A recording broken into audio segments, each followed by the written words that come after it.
చెప్పు వాసంతి. నమస్తే aunty. Formalities తర్వాత ఫ్లాష్ న్యూస్ ఏమిటో చెప్పు. ఆంటీ, ఇప్పుడే స్వర్ణింటి దగ్గర సీమ టపాకాయల మూత మోగిపోయింది. ఏంటది?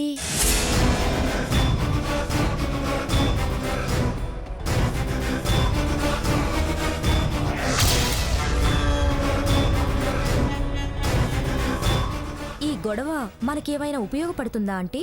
ఈ గొడవను వాడుకోవచ్చంటారా? వాడుకోవచ్చా అని అడుగుతావేంటే పిచ్చిదానా? చలిమంటగా కాచుకోవచ్చు. ఆ మంటనే చితి మంటలుగా మార్చేయొచ్చు. మంచి అవకాశంగా మలుచుకోవచ్చు. స్వర్ణకు నచ్చజెప్పు. వాళ్ళని కలిపినట్టే కలిపి కలవనంత దూరం, కలవలేనంత దూరం పెరిగేలా చెయ్యాలి. శాశ్వతంగా విడదీయాలి. అలా ఎలా ఆంటీ? ఊహు అని బిగుసుకున్న స్వర్ణ చేత అనిపించు. అక్కవైపు అడుగులు వేయించు. హారతులిప్పించు. సాంబ్రాణి పొగని నిప్పులుగా చేయి. దానిమీద ఉప్పు చల్లు.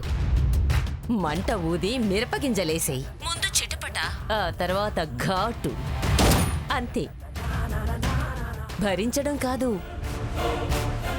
ఇక జన్మలో కలవలేరు. ఆహా, ఎంత గొప్పగా చెప్పారంటీ. ఇంతకాలం భాగీరథి ఎంపీ అంటే మెంబర్ ఆఫ్ పార్లమెంట్ అనుకున్నాను. కానీ మిరపకాయల పొగ అని ఇప్పుడు అర్థమైంది. చాలే, ఆపు.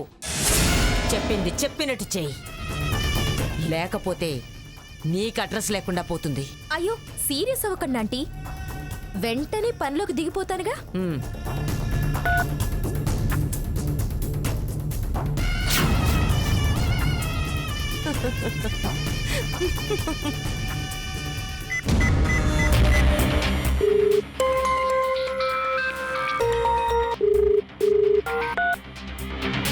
ఏంటి అప్పుడే ఫోను? ఎప్పుడూ నీ మేలు కోరేదాన్ని. నాకు అప్పుడు ఇప్పుడు ఏముంటుంది చెప్పు? అక్కడ జరిగిన రగడా జగడా చూసి ఆలోచిస్తూ అలా 1 కిలోమీటర్ వచ్చేశాను. నా మైండ్లో కేజీ ఆలోచన వచ్చింది. ఏంటది? ముందు నీ సంగతి చెప్పు. నువ్వు మీ అక్కకి తాంబూలం ఇవ్వడానికి వెళ్తున్నావా లేదా? ఏంటి నీకేమన్నా పిచ్చా? నా సంగతి తెలిసి కూడా ఏంటి ఆ ప్రశ్న? నేను వెళ్ళి దానికి తాంబూలం ఇవ్వడం ఏంటి? ముందు నీ పిచ్చి ఆవేశాన్ని తగ్గించుకో. పిచ్చి తగ్గుతుంది. అప్పుడు నేను పిచ్చో కాదో నీ పిచ్చితనానికి అర్థమవుతుంది. ఏంటి ఏంటి నువ్వు మాట్లాడేది? నిజం స్వర్ణలతాదేవి.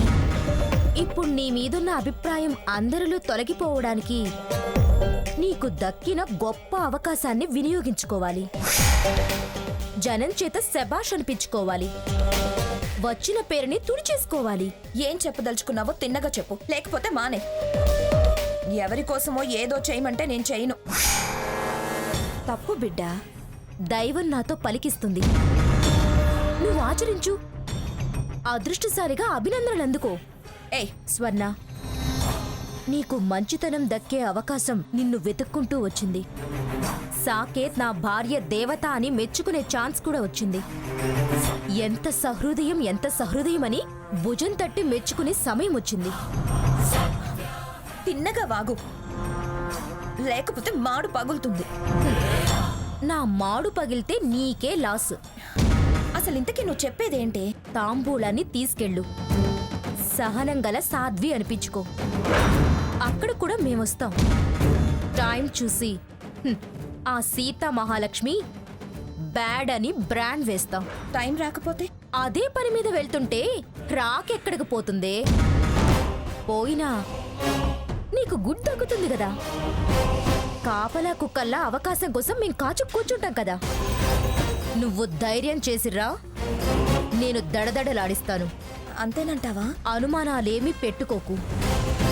అధ్యాయం గుర్తుకు రావడం లేదు కానీ ఇది గీతలో కృష్ణుడు అర్జునుడికిచ్చిన ప్లాన్ లాంటిదే.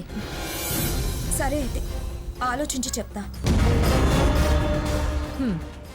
ఆలోచిస్తా అంటే అంతే సంగతులు. బద్దకిస్తావు. ఓకే అనేసేయ్. సరేలేవే. Thank God. రేపు నువ్వు వెళ్లే ముందు ఫోన్ చేయి. నేను కూడా వచ్చేస్తా. సరే అలాగే.